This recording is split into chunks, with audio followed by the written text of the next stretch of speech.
Melanjutkan cerita sebelumnya. Bab 1521. Omong kosong apa yang kalian bicarakan? Putri sedang beristirahat di kamarnya. Mana mungkin dihukum mati oleh raja? Hardik pelayan itu. Begitu mendengarnya, semua orang sontak berlutut. Meskipun status mereka sama, pelayan ini bertugas untuk melayani Farel sehingga posisinya lebih tinggi sedikit dari mereka. Para pelayan itu pun ketakutan hingga gemetaran, tidak tahu harus bagaimana menjelaskan. Mereka hanya mendengar rumor ini, tidak tahu benar atau tidak. Kakak Yu, jangan marah. Kami hanya mengobrol dan kami juga nggak tahu rumor itu benar atau enggak. Kalau nggak tahu apa-apa, jangan menyebarkan rumor di istana. Ini bukan rumah kalian, hati-hati jangan sampai kalian dihukum mati. Kalau mendengarnya lagi, aku akan melaporkannya kepada Putri. Sahut Ayu kemudian dia menghempaskan tangannya dan pergi. Ayu harus segera memberitahu masalah ini kepada Farel. Bagaimanapun, rumor-rumor ini terlalu tidak masuk akal. Farel harus mengambil tindakan agar rumor-rumor ini tidak beredar lagi. Setelah melihat Ayu pergi, para pelayan itu pun bangkit dari lantai dan menghela nafas lega. Mereka hanya mendengar rumor itu dari luar. Apa kesalahan mereka? Kalau memang marah, cari saja orang yang menyebarkan rumor itu. Begitu kembali ke kediaman Farel, Ayu segera memberitahu apa yang terjadi. Putri mereka benar-benar menyebalkan, Anda hanya dikurung, tapi mereka bilang Anda dihukum mati. Menurut saya, Anda seharusnya mencari raja dan memohon agar dibebaskan, dengan begini orang-orang nggak akan bergosip yang aneh-aneh lagi. Ayu merasa tidak adil untuk Farel. Sementara itu, Farel terkekeh dingin sembari membatin, memangnya aku masih berhak untuk keluar? Apakah kakakku itu masih menganggapku adiknya?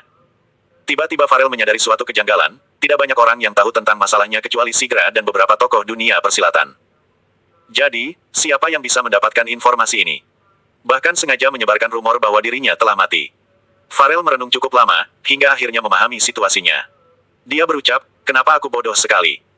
Rumor ini nggak mungkin muncul tanpa alasan, pasti ada yang sengaja menciptakannya. Ini sudah pasti Wira. Dia sudah kembali dari Sekte Langit dan ingin menyelamatkanku. Selain Wira, tidak ada orang yang akan bersusah payah untuk menolongnya lagi. Farel yakin bahwa Wira menciptakan rumor ini supaya dirinya tahu dia telah kembali. Setelah Farel mencari cara untuk memberitahu lokasinya, Wira pun bisa menyelamatkannya. Setelah memahami semua ini, Farel merasa bingung bagaimana cara untuk memberitahu Wira lokasinya. Bagaimanapun, ada begitu banyak ahli bela diri di sekitar kediamannya.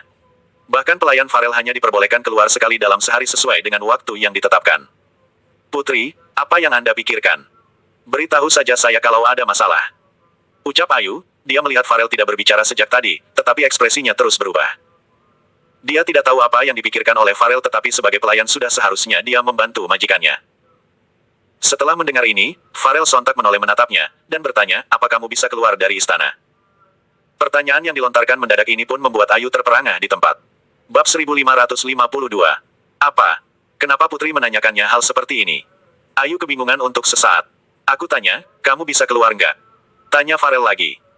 Hal ini sangat penting baginya, dia harus mencari seseorang yang diizinkan untuk meninggalkan istana dan bisa dipercaya. Saya selalu mendampingi Putri, saya nggak bisa keluar dari istana. Jawab Ayu dengan kepala yang tertunduk setelah bereaksi kembali. Farel merasa frustasi, rencana ini tidak mudah untuk dijalankan. Kini sudah tidak banyak pelayan yang mengikutinya, sementara itu, hanya Ayu yang bertugas untuk melayaninya. Setelah terdiam beberapa menit, Farel sontak mendengar dan menatap Ayu dengan tatapan penuh tekad. Ayu pun kebingungan melihatnya, Farel turun dari ranjangnya lalu berjalan ke depan Ayu dan menggenggam kedua tangannya. Dia memapa Ayu sambil bertanya. Ayu, kamu sudah mengikuti sejak kecil bagaimana aku memperlakukanmu selama ini. Putri, apa maksud Anda? Saya tentu merasa sangat bersyukur. Anda memperlakukan saya selayaknya saudara kandung. Sahut Ayu. Tanpa Farel, Ayu mungkin sudah lama mati. Itu sebabnya dia merasa sangat berterima kasih pada majikannya ini. Ayu juga tidak bodoh, setelah mempertimbangkan sesaat dia kira-kira tahu apa yang ingin dilakukan Farel. Dia berkata, katakan saja kalau Putri butuh bantuan. Saya nggak akan menolak. Farel merasa tenang mendengarnya. Ayu sudah lama melayaninya, sehingga Farel tahu sebagus apa kerjanya. Kalaupun ketahuan dan dihukum, Farel yakin Ayu tidak akan membocorkan apapun. Bagus. Ayu, aku memang membutuhkan bantuanmu. Sebelum besok malam, sampaikan pesanku kepada pelayan atau bos restoran hotpot terbesar di ibu kota. Instruksi Farel. Kini dia menaruh seluruh harapannya kepada Ayu. Asalkan Wira tahu lokasinya, pria ini pasti akan mencari cara untuk menyelamatkannya. Farel tidak boleh terus dikurung seperti ini. Dia harus membujuk kakaknya. Begitu mendengar instruksi tersebut, Ayu pun terkesiap. Ini pertama kalinya dia melakukan sesuatu yang begitu beresiko. Namun ini juga pertama kalinya Farel meminta bantuannya, dia tidak boleh mengecewakan Farel. Putri tenang saja, saya pasti akan membawa pesan itu keluar apapun konsekuensinya. Saya akan berusaha semaksimal mungkin. Ujar Ayu dengan yakin. Begitu mendengarnya, Farel pun merasa lega. Dia menyuruh Ayu membuat persiapan karena semua tergantung pada Ayu sekarang. Ayu keluar dari kamar Farel merasa sangat gugup. Bagaimana caranya dia pergi ke restoran hotpot itu? Dia hanya diizinkan keluar sekali dalam sehari bahkan harus memiliki lencana. Jika tidak bisa meninggalkan istana, Ayu akan gagal menyampaikan pesan. Dia harus mencari cara supaya bisa diam keluar. Bab 1523. Keesokan paginya, Ayu segera datang ke kamar Farel dan berkata, "Putri, saya sudah memikirkan semalaman dan akhirnya mendapat ide. Tapi saya butuh bantuan Putri dalam hal ini." Farel langsung mengibaskan selimutnya untuk mendengar penjelasan rencana Ayu, sementara itu, Wira masih menunggu informasi dari Farel dengan cemas, dia tidak tahu apakah wanita itu memahami maksudnya dan bisa mengirim informasi keluar. Ciputra membunuh banyak orang belakangan ini kan? Ada bagusnya juga, rumor ini jadi berhenti beredar. Nggak ada yang berani bilang Putri sudah mati, gumam Wira yang berada di penginapan. Wira sangat khawatir Farel tidak memahami tujuannya. Kalau sampai seperti itu, dia tidak akan bisa tahu lokasi Farel dan menyelamatkannya. Apalagi, memahami situasi keluarga Barus yang sekarang. Dunia ini sungguh aneh, Wira baru pergi berapa bulan tetapi kekacauan ini makin parah bahkan kerajaan sudah diambil alih oleh raja baru.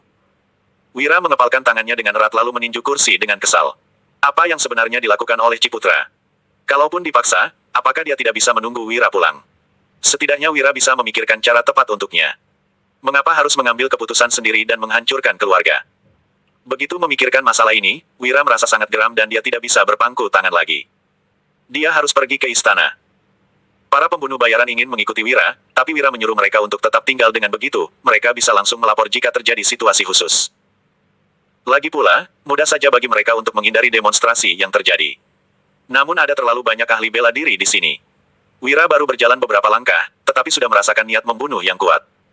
"Kamu yang membunuh saudaraku waktu itu kan?" tanya seorang ahli bela diri yang menatap Wira. Ketika dia membahas tentang pria berpakaian hitam yang terbunuh itu, Wira pun tahu bahwa orang ini adalah rekan pria yang mati itu. "Sebenarnya siapa kalian ini? Kenapa ada begitu banyak ahli bela diri di istana? Jangan-jangan kalian mau memberontak?" tanya Wira balik dengan curiga. Ahli bela diri itu tidak marah setelah mendengarnya melainkan tertawa terbahak-bahak. "Hahaha, memangnya siapa kamu? Beraninya kamu fitnah aku, tapi kamu seharusnya bukan orang istana kan? Kamu harus dihukum karena menerobos masuk seenaknya." Ahli bela diri itu sontak mengangkat tongkatnya dan menunjuk, pertarungan sengit sudah pasti akan terjadi. Kali ini Wira memutuskan untuk mengeluarkan tongkatnya juga. Kebetulan sekali, dia sangat ingin melampiaskan amarahnya. Ketika melihat Wira mengeluarkan senjata, ahli bela diri itu pun tampak bersemangat. Dia tahu Wira bukan orang lemah, sehingga merasa antusias untuk bertarung dengannya. Saat berikutnya, ahli bela diri itu sontak menghilang dari hadapan Wira. Ketika muncul kembali, dia sudah berada di atas Wira. Melihat ini, Wira pun mengangkat kedua tangannya untuk menghalangi serangan lawan. Bab 1524. Alhasil, ahli bela diri itu malah memanfaatkan kesempatan ini untuk menginjak tangan dan kaki Wira. Tenaga lawan sangat besar, sehingga Wira hampir tidak bisa berdiri dengan stabil. Untungnya reaksi Wira sangat cepat. Dia langsung mengayunkan tongkatnya ke lengan kanan lawan. Ahli bela diri itu tidak peduli pada luka kecil begini. Jadi memilih untuk menyerang lagi. Wira bisa merasakan metode yang digunakan ahli bela diri ini cukup mirip dengan yang sebelumnya, mereka seharusnya berasal dari perguruan yang sama. Hanya ini kemampuanmu. Kalau begitu, sebaiknya kamu cepat kabur. Kalau nggak kamu akan mati tragis, ejek ahli bela diri itu. Wira pun tidak peduli dan fokus menyerang. Dia belum memperlihatkan teknik tongkatnya yang luar biasa. Mana mungkin main kabur saja. Saya sudah melancarkan serangan berturut-turut. Wira mendapati bahwa lawannya ini memang hebat dan harus dihadapi dengan serius. Jadi dia mengubah cara memegang tongkatnya. "Astaga, caramu memegang tongkat aneh sekali. Jangan-jangan kamu menciptakan teknik sendiri?" ejek ahli bela diri itu sambil tersenyum sinis. Wira sama sekali tidak menghiraukannya. Dia sontak melompat dan tiba di hadapan ahli bela diri itu. Saat berikutnya, dia melayangkan pukulan ke selangkangan lawan. Ahli bela diri itu tidak menduga Wira akan menyerang bagian seperti itu. Pria ini mengincar bagian tubuhnya yang paling lemah. "Kamu ini aneh sekali, bukan hanya cara memegangmu yang terlihat cabul, tapi juga seranganmu. Sepertinya aku harus memberimu pelajaran supaya orang-orang nggak mengatakanku dipukul pria mesum," seru ahli bela diri itu. Kali ini ahli bela diri itu benar-benar mengarahkan seluruh kekuatannya, namun tidak lama setelah pertarungan sengit itu berlangsung, Ciputra sudah datang. "Berhenti. Apa yang kalian lakukan? Wira, sudah kubilang jangan ikut campur masalah ini. Kamu juga nggak perlu mengerti apa-apa, kenapa kamu terus mencari masalah? Ujar Ciputra. Setelah melihat Wira, Ciputra merasa sangat sedih karena orang-orang ini tidak bisa memahaminya. Wira pun terkekeh sinis. Mencari masalah. Saya hanya ingin mengetahui keberadaan Farel kenapa sesulit itu. Bukankah Ciputra tidak bisa mengatakannya sendiri? Wira pun tidak akan memaksanya, tapi akan menyelidikinya sendiri. Jangan bicara begitu dong, aku sudah menyuruh orang melapor. Tapi kamu nggak mau menemuiku, makanya aku terpaksa menerobos masuk tapi dia malah menghalangiku. Omong-omong, sejak kapan ada begitu banyak ahli bela diri di sekitarmu? Sahut Wira. Pertanyaan Wira ini sontak mengenai hati Ciputra. Dia tidak tahu harus bagaimana menjelaskannya dan juga tidak bisa menjelaskannya. Pada akhirnya, Ciputra hanya memberi perintah untuk mengusir. Wira pun tahu bahwa dirinya telah diketahui ingin menerobos masuk. Jika berisikeras, dia hanya akan dituduh yang tidak-tidak. Wira pun menghempaskan tangannya lalu meninggalkan istana. Sementara itu, Ciputra tak kuasa menghela nafas, menatap punggung Wira. Sesudah itu, dia menatap dingin ahli bela diri di samping sambil berpesan. Beritahu aku dulu kalau ada masalah seperti ini. Kalau sampai kamu membuat keputusan sendiri lagi, aku akan membunuhmu. Baiklah. Ahli bela diri itu mengiyakan lalu pergi. Ciputra juga kembali ke ruang kerjanya. Belakangan ini tidak ada lagi rumor aneh yang beredar. Hanya saja siapa yang menyebarkan rumor seperti itu. Bab 1525. Setelah meninggalkan istana, Wira bertanya pada bawahannya. Apakah sudah ada informasi dari Farel atau belum? Alhasil, belum ada informasi apapun. Di sisi lain, Farel mengernyit setelah mendengar rencana Ayu. Dia tidak tahu apakah rencana ini bisa dijalankan atau tidak. Tetapi tidak ada cara lain lagi sehingga hanya bisa dicoba. Kemudian keduanya sama-sama datang ke aula istana. Farel memegang perutnya sembari meratap kesakitan, sedangkan Ayu tampak sangat cemas. Putri, apa yang terjadi? Pengawal, cepat, tolong Putri Ayu. Seru Ayu sambil merangkul Farel. Hal ini pun membuat orang-orang sontak berkerumun. Ada apa? Entahlah, Putri tiba-tiba memegang perutnya dan berteriak kesakitan. Sepertinya Putri nggak tahan lagi. Tolong biarkan aku keluar mencari tabib, pinta Ayu. Akting kedua wanita ini sungguh luar biasa. Ayu terdengar sangat menyedihkan, sedangkan teriakan Farel terdengar sangat kesakitan. Melihat ini, para pengawal pun tampak ragu. Bagaimanapun, Raja telah berpesan bahwa tidak boleh mengizinkan mereka berdua keluar. Meskipun Ayu keluar, itu karena dia pergi mengambil makanan atau barang lain. Kenapa masih diam saja? Kalau sampai terjadi sesuatu pada putri kami, kamu rasa dirimu tidak bisa selamat. Sebaiknya kamu biarkan aku keluar dan mencari tabib. Kalau sampai terjadi sesuatu padanya, kamu orang pertama yang harus bertanggung jawab, ancam Ayu. Sesudah mendengar ancaman ini, pengawal itu pun tidak berani menunda-nunda lagi. Kalau sampai terjadi sesuatu pada putri, Raja pasti akan membunuh mereka. Begitu pintu dibuka, Ayu langsung menerjang keluar. Tetapi tidak lupa untuk melanjutkan aktingnya. Dia berpesan, kamu jaga putri. Aku akan segera kembali, kamu awasi terus putri. Dan beri dia air hangat kalau dia kesakitan.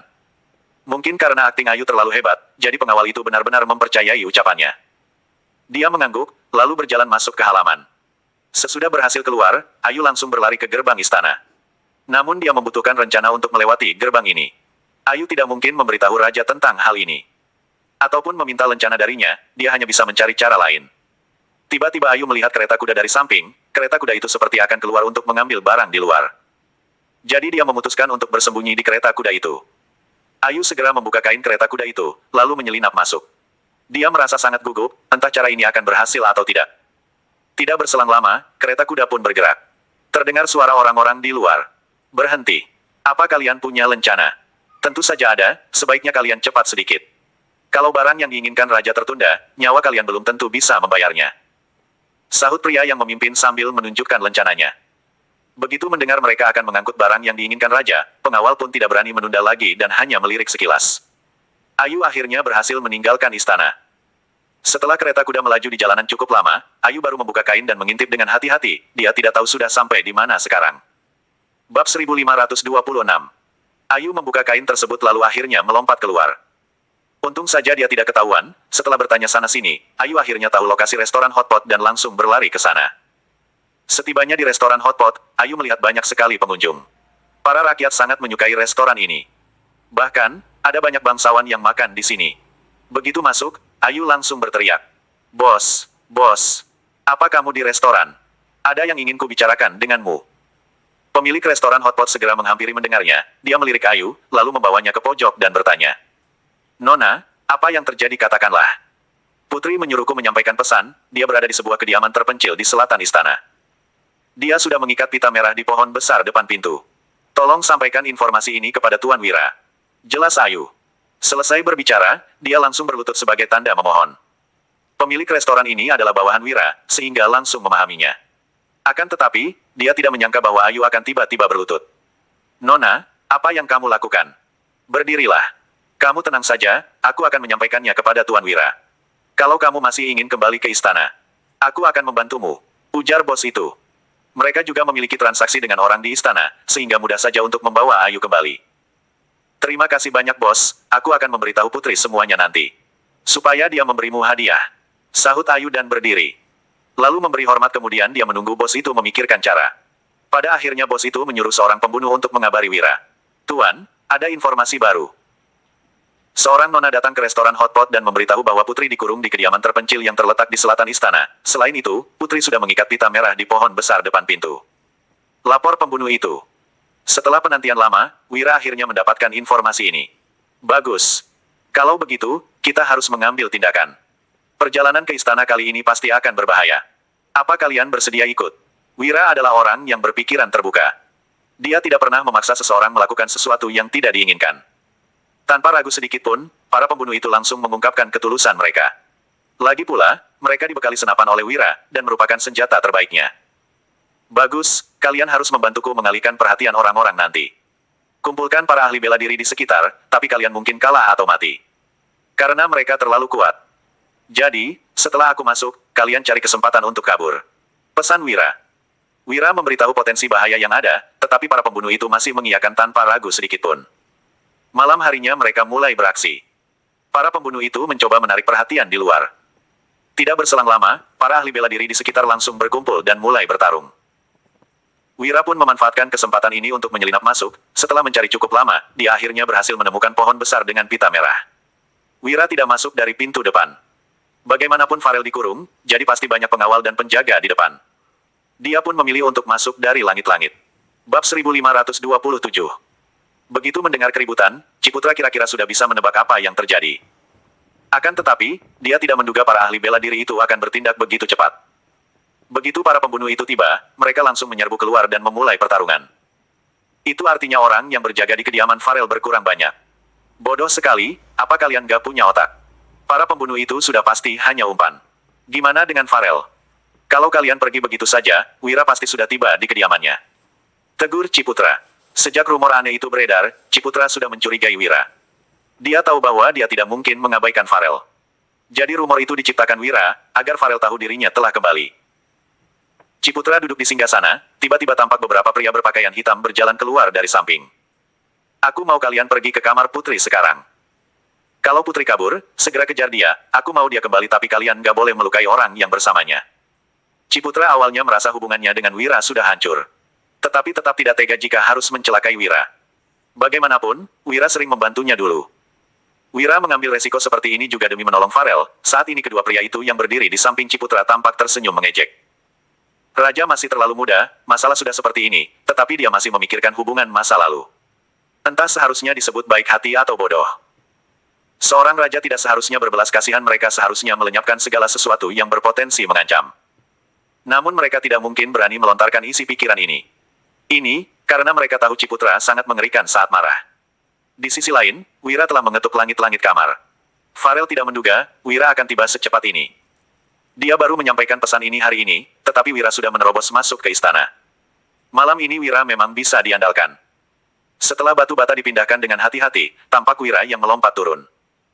Tuan Wira, aku nggak menyangka kamu akan datang secepat ini, kukira kamu masih harus membuat persiapan. Farel sangat senang, sehingga langsung berlari ke si Wira. Sementara itu, Wira mengelilinginya sembari mengamati. Setelah memastikan Farel tidak terluka, Wira meraih tangannya berniat untuk membawanya keluar. Namun begitu pintu kamar dibuka, para ahli bela diri sudah mengepung. Lancang sekali, beraninya kamu mencuri Putri. Yang berdiri di barisan paling depan adalah seorang biksu botak. Dilihat dari penampilan biksu ini, terlihat sangat kuat. Dari auranya saja, Wira sudah dapat menilai bahwa basis kultivasi lawan mereka hampir sama dengan dirinya. Aku membawa adikku keluar dari kurungan, apa salahnya? Timpal Wira. Ketika melihat Wira yang keras kepala, mereka pun tidak berbelas kasihan dan langsung mulai pertarungan sengit. Farel yang panik segera bersembunyi di balik pilar, dia ingin sekali membantu tetapi tahu dirinya hanya akan mengganggu. Wira melawan 10 orang sendirian tetapi tidak terlihat kewalahan. Bab 1528. Biksu botak itu tidak tahu dari mana Wira mempelajari keterampilan ini. Jelas-jelas tes basis kultivasi mereka sama, tetapi Wira sanggup melawan 10 orang sekaligus. Menurutnya, Wira tidak seharusnya hidup di dunia ini. Begitu berkembang, Wira hanya akan menjadi momok untuk sekte gunung mereka. Setelah memikirkan ini, kata-kata biksu botak itu dipenuhi niat membunuh. Dia mengeluarkan tongkat miliknya lalu mengayunkannya ke arah Wira. Untungnya Wira sudah merasakan niat membunuh itu sejak awal, sehingga langsung mengelak dan terlalu banyak orang di sini. Dia tidak boleh bertarung terlalu lama. Jika sampai Ciputra datang, akan sulit baginya untuk kabur. Wira menatap mereka dengan tatapan dingin, lalu mengeluarkan pistol dari sakunya. Biksu tua itu sudah pernah mendengar tentang kehebatan pistol tetapi belum punya cara untuk melawan. Semuanya hati-hati. Senjata rahasia ini sangat berbahaya, kepung Wira, serang dia satu persatu. Perintah si biksu botak. Dia terkejut melihat pistol itu lalu menyuruh bawahannya untuk berhati-hati. Namun orang-orang itu sama sekali tidak takut dengan senjata rahasia itu. Menurut mereka adalah ahli bela diri top. Kenapa harus takut? Hanya mainan kecil kok, biar kulihat seberapa hebatnya senjata itu. Salah seorang biksu berjubah hitam tidak mempercayai ucapan si biksu botak. Dia langsung melangkah maju lalu mengulurkan cengkramannya. Alhasil, sebelum sempat mendekati, Wira sudah menembak dan membuatnya tewas di tengah genangan darah. Begitu melihat situasi ini, orang-orang pun tercengang dan terbelalak. Gimana mungkin kemampuan ini termasuk penengah di antara kita, tapi langsung ditembak mati begitu saja. Senjata Wira itu benar-benar berbahaya, berhati-hatilah. Begini saja, kita serang dari arah yang berbeda, aku yakin dia nggak bisa menghindar secepat itu. Setelah melihat akhir tragis biksu berjubah hitam itu, semua orang menjadi lebih waspada. Namun Wira sama sekali tidak takut. Kalau begitu, dia akan mengantar mereka semua ke alam baka. Terlihat para ahli bela diri itu melancarkan serangan satu persatu. Biksu botak penyerbu ke depan Wira. Melihat ini, Wira langsung menembaknya. Biksu botak sontak menggunakan tongkatnya untuk memblokir serangan. Alhasil, tongkatnya malah terbelah dua karena peluru Wira. Selain itu lengannya juga tergores sehingga terasa sangat sakit. Biksu botak sudah melalui banyak pertempuran, tetapi kini malah kesulitan berdiri karena sebuah pistol kecil.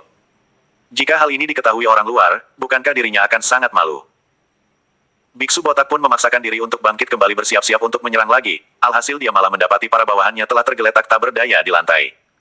Sedangkan Wira berdiri di atas mereka. Wira menatap biksu botak itu. Sekarang giliran bisu ini untuk mati, hanya dalam beberapa detik. Biksu botak itu merasa dirinya sangat dekat dengan penguasaan neraka. Jika dia mendekat, Wira pasti akan menembak kepalanya. Tuan Wira, sebaiknya kita segera pergi dari sini. Kalau terus di sini, Kak Ciputra pasti akan datang, nasihat Farel. Bab 1529. Farel yang berada di samping tidak ingin menunda waktu lagi, dia langsung merangkul pinggang Wira lalu meminta Wira untuk melepaskan biksu botak itu. Sekarang yang terpenting adalah mereka harus segera kabur.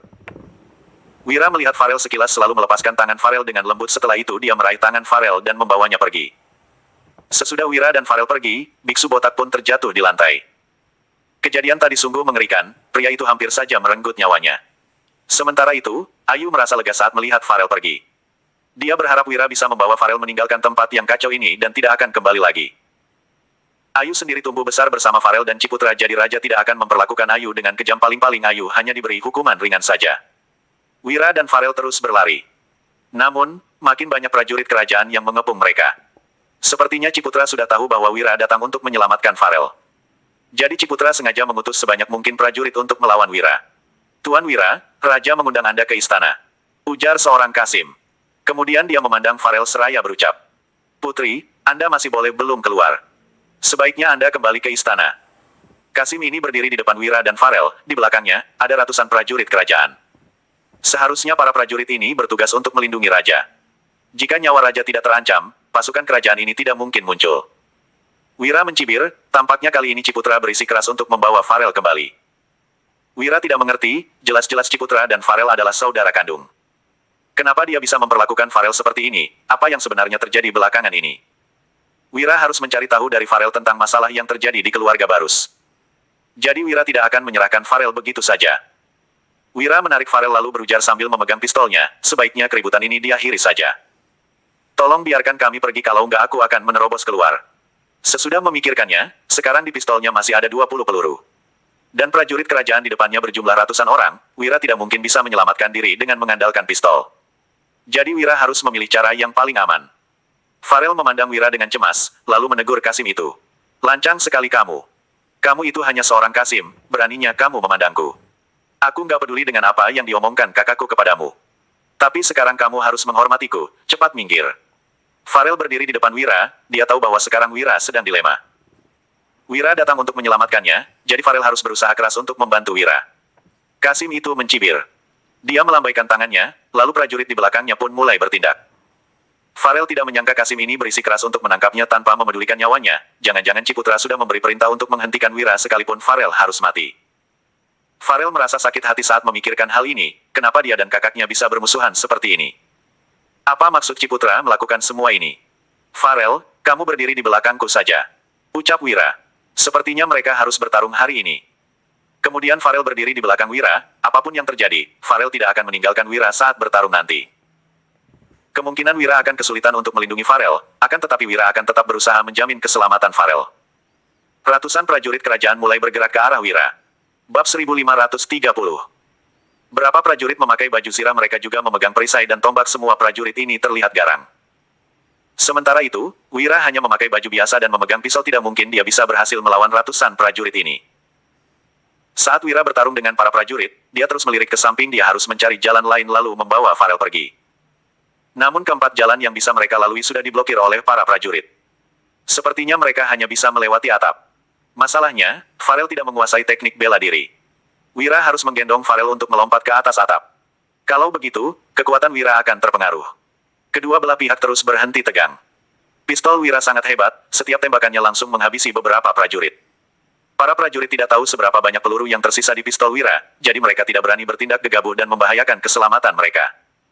Kasim juga tidak menyangka, sekarang Wira menjadi begitu hebat. Kasim berkata, Tuan Wira, saya sarankan Anda untuk menyerah saja. Nanti kalau Raja datang, takutnya Anda pasti akan mati. Kasim mencoba berkompromi, namun Wira hanya menatap Kasim dengan dingin. Dan sama sekali tidak berbicara. Ketika Kasim hendak memerintahkan prajurit di belakangnya untuk menyerang lagi, tiba-tiba terdengar suara seorang wanita. Julian, Danu dan Dodi datang. Danu dan Dodi pun berkomentar. Kak Wira, kamu nggak memanggil kami untuk menyelesaikan masalah besar seperti ini. Bisa-bisanya kamu melupakan kami. Iya. Kak Wira, kalau bukan kakak ipar yang memberitahu kami, mungkin kami nggak akan begitu cepat datang. Sepertinya Danu dan Dodi tidak menyadari bahwa situasi ini sangat penting, mereka bahkan masih bercanda. Julian memandang Kasim di depannya dengan dingin. Beraninya Kasim ini melukai Wira, Julian tidak akan melepaskannya begitu saja. Wira juga tidak menyangka mereka bertiga bisa datang tepat waktu. Kemarin Wira sudah menyampaikan kabar kepada mereka untuk mencarinya di ibu kota dalam waktu 3 hari, tidak disangka. Mereka sudah datang dalam waktu 1 hari. Julian benar-benar bisa diandalkan. Tuan, kamu nggak apa-apakan? Tanya Julian, dia menakut-nakuti para prajurit dengan wibawanya terlebih dahulu. Lalu menghampiri Wira dan memeriksa luka Wira dengan seksama. Untung saja Wira hanya mengalami luka ringan. Kasim tidak menyangka, Wira memanggil beberapa orang untuk membantunya. Akan tetapi, Kasim membawa banyak prajurit kerajaan sedangkan mereka hanya berempat. Selain itu, Farel hanya beban bagi mereka. Kasim yakin mereka pasti tidak akan berhasil kabur dari sini. Raja sudah mengutus banyak orang untuk Kasim. Jika Kasim tidak mampu menangkap Wira, kemungkinan besar Kasim akan dibunuh. Jadi kali ini Kasim bukan hanya membereskan masalah untuk Raja tetapi juga berusaha menyelamatkan dirinya sendiri. Kenapa kalian masih diam saja? Cepat maju. Perintah Kasim saat melihat prajuritnya yang belum bertindak. Para prajurit pun tersadar, mereka memegang senjata dan menyerang ke arah Wira. Dengan bantuan Danu, Dodi dan Julian melawan pasukan kerajaan adalah hal yang mudah bagi mereka, Farel hanya perlu berdiri di tengah-tengah mereka berempat. Bab 1531. Baru puluhan menit saja, pasukan-pasukan kerajaan itu sudah berhasil dihabisi mereka. Hanya tersisa seorang Kasim yang tertegun di tempatnya. Semua orang di depan sudah kita tangani, pamer Danu kepada Wira dengan senang. Bagus sekali, kalau begitu. Kita segera pergi. Wira langsung meraih Farel, lalu mengajak yang lainnya meninggalkan istana bersama-sama. Hari ini mereka sudah berhasil menyelamatkan Farel. Tetapi mereka masih harus merencanakan langkah selanjutnya, musuh di sepanjang jalan sudah ditangani oleh Julian dan yang lainnya sehingga tidak ada hambatan lagi. Saat mereka keluar dan segera meninggalkan istana. Saat melihat dirinya makin jauh dengan gerbang istana, perasaan di hati Farel campur aduk. Bukan hanya Wira, bahkan dia juga tidak mengerti mengapa masalah ini bisa menjadi kacau seperti ini. Apakah kelak dia hanya bisa bertemu dengan kakaknya lagi di pertempuran? Tuan, kita pergi kemana sekarang? Setelah keluar dari istana, hal pertama yang mereka lakukan adalah pergi ke restoran hotpot untuk bersembunyi di sana. Jika ada pasukan yang mengejar, mereka juga bisa menyelinap keluar dari pintu belakang. Saat berada di penginapan, Julian bertanya kepada Wira, apa yang harus mereka lakukan selanjutnya. Setelah merenungkannya dengan cermat sejenak, Wira menatap Farel dan hatinya sedang terluka, karena dilihat dari keadaan Farel saat ini, meskipun dia menanyainya Farel juga mungkin tidak bisa mengatakan apapun. Dia hanya bisa membiarkan Farel istirahat dulu sejenak. Julian, bawa Farel ke sebuah kamar dan biarkan dia istirahat sebentar, hibur dia dengan baik. Setelah mendengar perintah dari Wira, Julian menganggukkan kepalanya dan mendekati Farel lalu merangkul punggung Farel dengan lembut dan menepuknya beberapa kali. Farel pun seolah-olah mendapat dukungan. Langsung masuk ke dalam pelukannya dan mulai menangis, dia merasa sangat kasihan dengan Farel yang jelas masih muda, tetapi telah menghadapi pengalaman yang sulit. Ayah Farel meninggal dan kakaknya malah mengurungnya. Farel, aku dibawa kamu ke kamar sebelah untuk istirahat, biarkan mereka merencanakan apa yang harus dilakukan selanjutnya di sini. Setelah mendengar perkataan Julian, Farel menganggukkan kepalanya lalu berdiri dan pergi bersama Julian. Keduanya pergi ke sebuah kamar dan langsung menetap di sana. Di dalam kamar, kemudian Julian mencoba menanyainya tentang hal sebelumnya. Namun saat ini dia masih tenggelam dalam luka hatinya dan menangis sehingga terengah-engah. Sehingga, tidak nyaman untuk berbicara. Di dalam istana, setelah mengetahui Wira dan lainnya sudah menyelamatkan Farel, Ciputra menjadi sangat marah. Kalian ini sebenarnya makan apa? Aku sudah memberikan begitu banyak orang kepadamu, tapi kamu bahkan gak bisa menangkap seorang pemberontak. Bukan hanya pemberontak, bahkan putri pun kabur. Coba bilang, untuk apa aku masih membiarkanmu tetap hidup? Ciputra melemparkan cangkir yang berada di meja di depannya ke arah Kasim itu. Tubuh Kasim itu gemetar lalu berlutut di lantai dan terus bersujud. Memohon pengampunan. Namun Raja membutuhkan seseorang untuk melampiaskan amarahnya, bagaimana mungkin akan melepaskannya dengan mudah. Bahkan menangani hal sekecil ini pun gak becus, kamu gak perlu tinggal di istana lagi. Pengawal, seret dia keluar. Ciputra meredam emosinya, lalu memerintahkan bawahannya untuk menyeret Kasim itu keluar. Mengenai nasib Kasim itu selanjutnya hanya ada satu, yaitu mati. Bab 1532. Mendengar suara jeritan di luar, hati Ciputra tidak merasakan apapun, saat ini dia hanya ingin segera menemukan Farel. Setelah Kasim itu diseret keluar, hanya tersisa Ciputra di dalam aula, kemudian dua pria tua berjubah hitam itu keluar dari tirai belakang. Hanya saja halnya sudah seperti ini, Anda nggak boleh berkasihan lagi. Kebaikan hati Anda akan menjadi kekejaman bagi kita.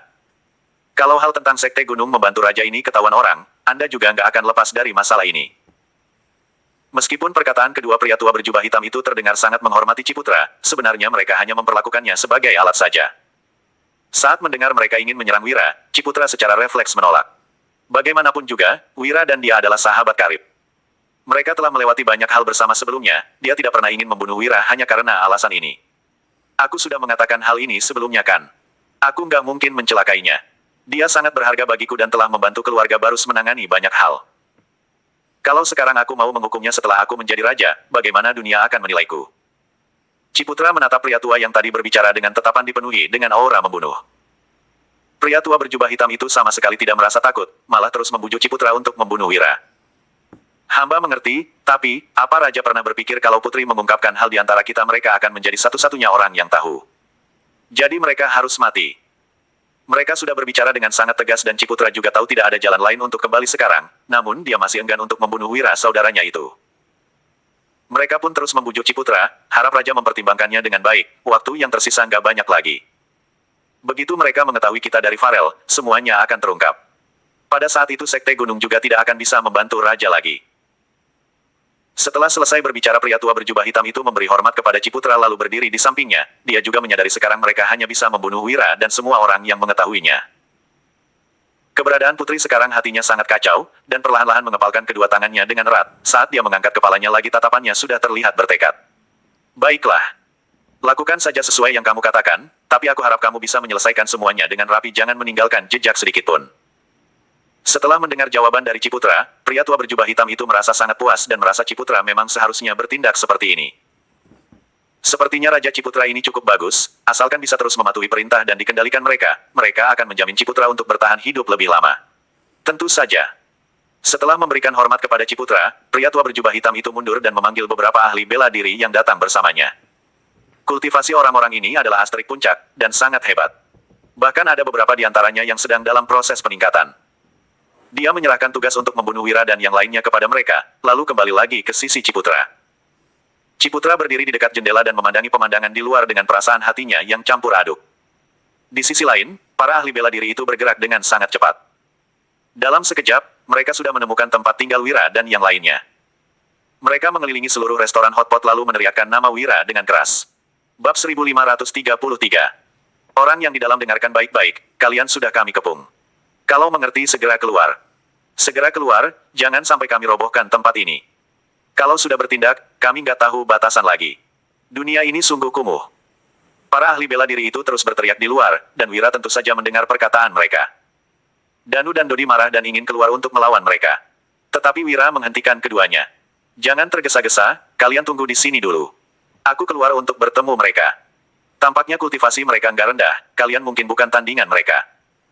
Wira berpikir Danu Doni dan Julian sudah banyak membantunya, sehingga dia tidak ingin mereka berada dalam bahaya lagi, oleh karena itu dia memutuskan untuk menghadapi orang-orang itu sendirian.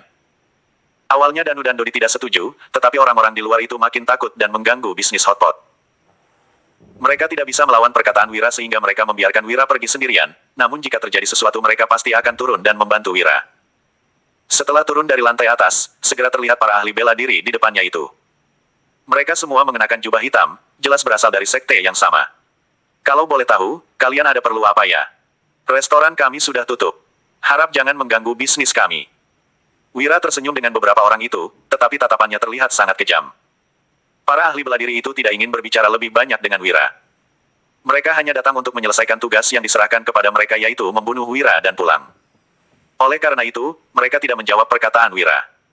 Setelah Wira selesai berbicara, mereka segera mendekat dan berlangsung memukul Wira. Wira dipukul hingga mundur oleh salah satu dari ahli bela diri itu. Dia tidak menyangka, serangan orang-orang itu begitu kuat. Sepertinya mereka memang datang untuk merenggut nyawanya. Kemampuan orang-orang ini berbeda dengan para ahli bela diri sebelumnya, sepertinya Ciputra yang mengirim mereka.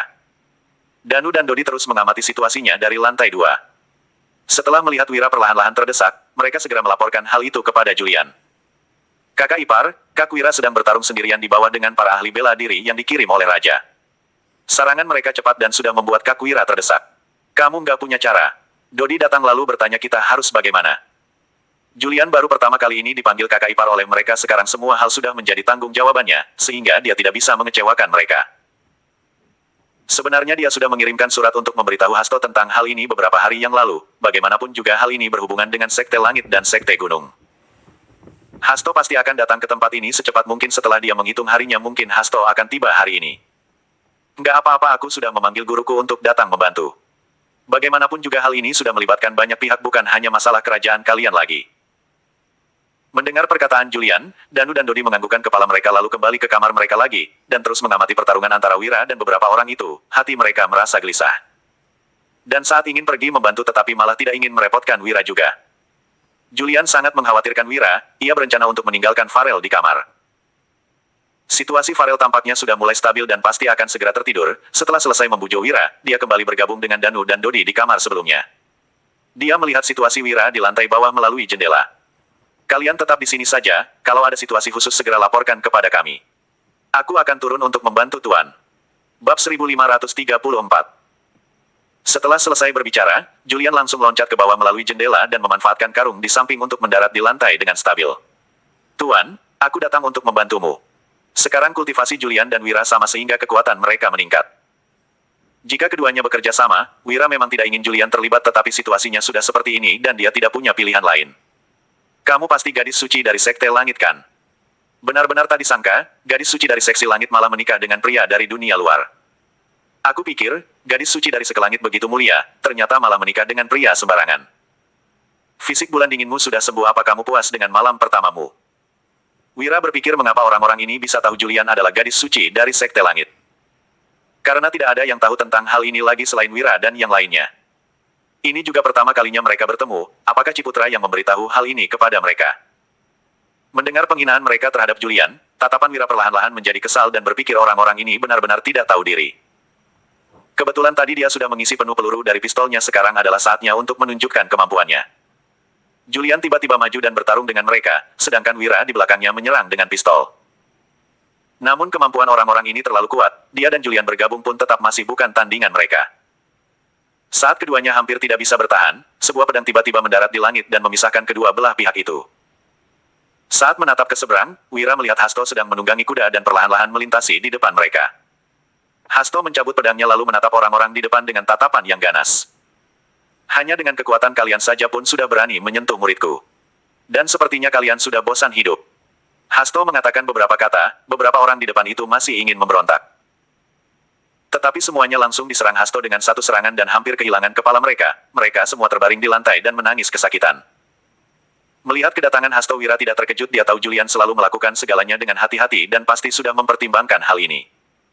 Ini juga alasan setuju untuk membiarkan Julian untuk bergabung dalam pertarungan. Daripada tetap tinggal di atas dan melihatnya bertarung sendirian, ini semua untuk mengulur waktu hingga waktu tiba. Hasto perlahan-lahan mendekati para ahli bela diri itu. Dia merasa sangat familiar saat melihat wajah mereka, kemudian dia membantai semua saudara-saudaranya di hadapan salah satu ahli itu. Ahli bela diri itu juga tidak menyangka Hasto begitu sadis. Dia buru-buru mundur sambil memegang kepalanya dan ingin meninggalkan tempat itu. Tetapi dia tetap tidak bisa kabur. Tidak peduli kemana dia pergi, Hasto selalu muncul di depannya. "Kamu adalah orang dari Sekte Gunung, ya?" "Ya, Pak, tolong ampuni kami, aku bersedia menjawab semua pertanyaanmu." Orang itu berlutut di hadapan Hasto dan terus memohon ampun. Bab 1535. Setelah mendengar jawaban itu, ekspresi Hasto menjadi serius. Dia benar-benar tidak menyangka orang dari Sekte Gunung ini berani sekali terlibat dalam urusan kerajaan. Apakah mereka lupa dengan kesepakatan mereka sebelumnya? Orang di depan itu masih terus memohon ampun, tetapi Hasto tidak ingin membiarkan orang ini tetapi hidup. Bagaimanapun juga semua orang dari Sekte Gunung ini jahat. Mereka sudah melupakan kesepakatan sebelumnya dan sengaja datang ke kerajaan untuk menghancurkan situasinya. Dalam sekejap, pedang memotong tenggorokan dan ahli bela diri itu langsung mati. Menunjukkan kemampuan Hasto yang sangat luar biasa, setelah menyelesaikan semua orang itu, dia kembali ke hadapan Wira dan Julian. "Kenapa sudah terjadi hal yang begitu besar baru bilang padaku?" Ekspresi Hasto terlihat serius. Bagaimanapun juga, hal ini berhubungan dengan Sekte Gunung, Sekte Langit dan dunia luar. Sehingga tidak boleh ditunda. "Guru, kami juga baru tahu tentang hal ini dan butuh waktu beberapa hari untuk mengirim surat. Jadi harap guru memakluminya." Mendengar perkataan Julian, Hasto meredakan emosinya lalu kembali ke lantai atas bersama Wira dan yang lainnya. Setelah bangun dan menyadari tidak ada orang di kamar, Farel berlari keluar kamar dengan panik dan bertabrakan dengan mereka yang kebetulan baru kembali ke lantai atas itu. Farel terlihat sangat ketakutan sehingga Wira mengelus belakang kepalanya dengan lembut sebagai isyarat jangan takut, dia sudah menyelamatkan Farel keluar. Dia pasti akan bertanggung jawab sepenuhnya dan tidak akan membiarkan Ciputra menangkap Farel dan membawanya pulang. "Kamu jangan takut, ayo. Ikut bersama kita." Mendengar perkataan Wira, Farel menganggukkan kepalanya lalu berjalan ke sisi Julian. Sekarang dia sudah sangat bergantung dengan Julian. Setelah semuanya kembali ke kamar tadi, Wira melihat ada Julian, Farel, Danu, Dodi dan Hasto di dalam kamar itu benar-benar lengkap. "Farel, kamu juga sudah lihat semuanya ada di sini. Kalau ada sesuatu yang kamu sembunyikan, katakan saja dengan berani. Kami pasti akan membantumu, aku juga akan menangani hal ini hingga selesai. Tenang saja." Wira ingin Farel mengatakan semua yang diketahuinya, tetapi anak ini agak penakut dan butuh sedikit dorongan. Farel menatap Wira dengan bingung, karena dia tidak tahu mengapa Wira berkata seperti itu. Apakah dia seharusnya mengetahui sesuatu? Melihat ekspresi Farel yang bingung, Wira menjelaskan. "Kenapa kamu bisa dikurung Ciputra di sana?" Saat Wira mengajukan pertanyaan itu, semua orang menatap Farel dengan serius. Farel merasa cemas karena tidak mengerti mengapa semua orang mengajukan pertanyaan ini kepadanya. "Tuan, aku nggak tahu kenapa aku bisa dikurung." Saat Farel mengatakan itu, dengan nada pelan, semua orang terkejut. Farel ini adalah seorang putri, tetapi dikurung tanpa sebuah alasan, bagaimana mungkin? Bab 1536. "Farel, kamu nggak perlu takut, dan nggak ada orang kakakmu di sini. Kalau ada yang ingin kamu katakan, katakan saja dengan berani. Kita pasti akan menolongmu. Benar Farel, kamu anggap saja kami itu temanmu. Katakan saja dengan berani. Nona, kamu nggak perlu takut apa yang sebenarnya mereka lakukan lagi di sana, kamu katakan dengan cermat. Kita pasti akan menolongmu." Semuanya mengira Farel ketakutan, sehingga tidak berani mengungkapkan kebenarannya dan mereka semua mengelilinginya untuk menghiburnya. Namun ekspresi Farel tetap terlihat bingung karena dia benar-benar tidak tahu, jika tahu dia pasti sudah mengatakannya. "Aku benar-benar minta maaf, kalau aku tahu, aku pasti akan mengatakannya. Tapi aku juga nggak mengerti kenapa kakak mengurungku." Farel mengangkat kepalanya dengan ekspresi tegas. Dia benar-benar tidak berbohong, dia mengatakan hal sebenarnya. Hal ini mengejutkan semua orang di ruangan. Seorang putri malah dikurung dengan tanpa alasan, mungkin saja ada alasan, hanya saja Farel tidak tahu. Merasa tidak mendapatkan informasi apapun tentang pertanyaan ini, Wira berencana untuk menanyai Farel tentang hal lain. "Jadi, apa kamu tahu kapan ayahmu meninggal?" Saat mendengar pertanyaan Wira ini, Farel akhirnya bisa menjawabnya. Namun begitu membahas tentang ayahnya, suasana hatinya menjadi tidak terlalu stabil dan air matanya berlinang. Tuan ayah meninggal sebulan yang lalu, tapi pada saat itu aku sudah dikurung. Aku juga nggak tahu ada apa dengan kakak. Dia tiba-tiba berubah menjadi orang yang berbeda. Saya mengingat perubahan kakaknya yang mendadak. Farel ketakutan, dia tidak mengerti mengapa kakak yang sebelumnya memperlakukannya dengan baik, tiba-tiba berubah menjadi seorang yang berbeda. Apakah mungkin kakaknya sudah diganti seseorang? Setelah mendengar perkataan Farel, semua orang di ruangan itu menjadi sangat kasihan kepadanya. Farel, kamu nggak perlu takut meskipun kakakmu sekarang sudah menjadi orang jahat, kita juga akan melindungimu. Benar Farel, Kak Wira sudah menyuruh kita membawa ke sini dan telah kita pasti akan melindungimu. Jadi kamu nggak perlu takut. Aku tahu kamu sangat sedih karena ayahmu sudah meninggal, kami akan selalu menemanimu. Gadis kecil, kamu manis sekali. Aku sangat suka kalau kelak kamu nggak ada tempat tinggal, kamu jadi muridku saja bagaimana. Semua orang terus menghibur Farel, dan menenangkan perasaannya. Bahkan Hasto juga ikut berbicara. Melihat semua orang terus mengelilingi Farel, Hasto dan Wira sebenarnya mulai berspekulasi. Farel, kamu jangan membenci kakakmu. Pasti ada alasannya kenapa kakakmu berbuat seperti ini. Aku rasa, dia pasti melakukan ini untuk melindungimu makanya dia mengurungmu. Saat Wira mengatakan ini, semua orang merasa sangat terkejut dan tidak mengerti mengapa Wira bisa berkata seperti ini. Bahkan kepribadian Ciputra berubah drastis, hingga saat menjadi raja langsung mengurung adiknya agar bisa menikmati segalanya sendirian. Mengapa sekarang Wira malah berkata Ciputra melakukan ini untuk melindungi adiknya? Kak Wira, kenapa kamu berkata seperti ini? Pasti ada alasannya kan? Wira, apa kamu mengetahui sesuatu? Kalau tahu segera katakan jangan buat orang penasaran lagi. Semua orang bertanya-tanya, bagaimana Wira bisa tahu, Ciputra melakukan hal ini untuk melindungi Farel. Aku nggak tahu apa yang sebenarnya telah terjadi dengannya. Tapi berdasarkan hubungan kami sebelumnya, aku tahu dia adalah seorang yang sangat lembut dan berbakti kepada ayahnya, dia nggak mungkin melakukan hal yang durhaka seperti ini. Farel, kamu juga pasti ingat sebelumnya, kalau kakakmu sangat baik terhadapmu. Apapun yang kamu inginkan, dia akan berusaha memuaskanmu, benarkan? Setelah mendengar perkataan Wira, kenangan masa lalu itu langsung terlintas di hati Farel dan air matanya pun berlinang. Bab 1537. Memang benar, apa yang dikatakan Wira, sebelumnya Ciputra memperlakukan Farel dengan sangat baik. Pasti ada alasannya mengapa kepribadian Ciputra langsung berubah drastis dalam semalam. Semua orang merasa sangat terkejut karena tidak menyangka Wira akan berpikir sejauh itu. Mereka semua pun tidak terpikirkan bahwa ada rahasia yang sulit diungkapkan di balik tindakan Ciputra. Bagaimanapun juga, mereka dilahirkan di keluarga raja. Tidak mungkin tidak memiliki ambisi dan tunduk pada seseorang begitu saja. Namun sekarang, sepertinya Ciputra mungkin pengecualian. Ternyata seperti ini, mungkin Ciputra sekarang juga sangat menderita. Dia terpaksa mengurung adiknya dan sekarang harus berpura-pura terlihat kejam. Danu selalu mengagumi orang seperti ini, kalau kelak Ciputra dalam masalah dan meminta tolong kepada kita, bos harus menolongnya, ya. Awalnya semua orang tidak mengerti mengapa Ciputra melakukan hal ini. Tetapi mereka mulai mengerti setelah mendengar penjelasan Wira. Mendengar perkataan Danu, ia tersenyum. Ciputra adalah saudaranya, jadi dia tidak mungkin mengabaikan jika terjadi sesuatu dengan Ciputra. Setelah merenungkannya dengan tenang sejenak, Farel bertanya. Tuan, kenapa kakakku bisa berubah jadi seperti ini? Siapa yang terlibat dalam hal ini? Farel berpikir, pasti ada seseorang yang mengancam kakaknya atau menggunakan sesuatu untuk mempengaruhi kakaknya sehingga kakaknya terpaksa melakukan hal-hal ini. Benar, kalau dilihat dari para ahli bela diri yang menyerang kita tadi, kita tahu Sekte Gunung sudah terlibat dalam hal ini. Mereka ingin mengendalikan kerajaan. Setelah selesai berbicara, Wira menyadari ekspresi semua terlihat bingung. Pada saat itu, dia baru ingat tidak banyak orang yang tahu tentang Sekte Gunung dan Sekte Langit. Mereka tidak pernah menunjukkan diri mereka.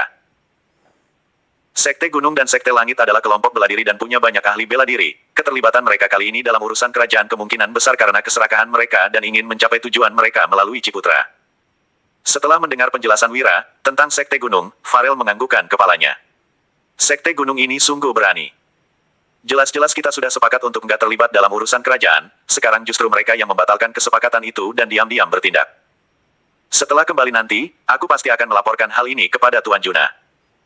Hasto sudah lama tidak berbicara saat ini, dia merasa sangat marah dan ekspresinya terlihat sangat membenci Sekte Gunung. Dia sangat ingin menyerang Sekte Gunung sekarang, dan membantai semuanya. Namun dia juga mengerti, ini bukan saatnya. Dia harus menyimpan energinya terlebih dahulu dan baru menghabisi mereka nanti. Kak Hasto, tolong kirim surat dan beritahu hal ini kepada Tuan Juna agar dia nggak bertindak gegabah dulu. Kata Wira secara mendadak. Setelah berpikir sejenak, Hasto pun menyetujuinya. Awalnya dia berencana untuk memberitahu hal ini kepada Juna, setelah pulang nanti. Tetapi sebaiknya memberitahu Juna dulu sekarang tujuannya adalah agar Juna bisa bersiap-siap terlebih dahulu dan ada yang membantu juga jika nanti terjadi pertarungan. Saat mendengar penjelasan Wira tentang hal kali ini, Danu tiba-tiba teringat sesuatu dan buru-buru berkata, "Kak Wira, kita sudah menyelamatkan Putri Farel dari istana. Sekarang Ciputra pasti mencari kita di seluruh jalanan, dan pasukan mungkin akan segera tiba. Apa kita segera pindah dari sini sekarang?" "Benar Kak Wira, apa yang dikatakan Danu benar, sebaiknya kita segera pindah. Kalau tetap tinggal di sini, kita mungkin nggak bisa kabur lagi saat pasukan tiba dan mengelilingi tempat ini. Nggak apa-apa, dilihat dari situasi sekarang. Kita masih bisa tinggal di sini beberapa hari lagi." Meskipun Ciputra mengurung adiknya dan melakukan banyak tindakan yang sulit dimengerti, itu juga karena dia dipaksa seseorang. Dia mungkin merasa sangat senang saat melihat kita sudah berhasil menyelamatkan adiknya. Wira sudah mengenal Ciputra begitu lama dan melewati begitu banyak hal, sehingga dia tentu saja mengerti kepribadian dan apa yang sedang dipikirkan Ciputra. Bab 1538.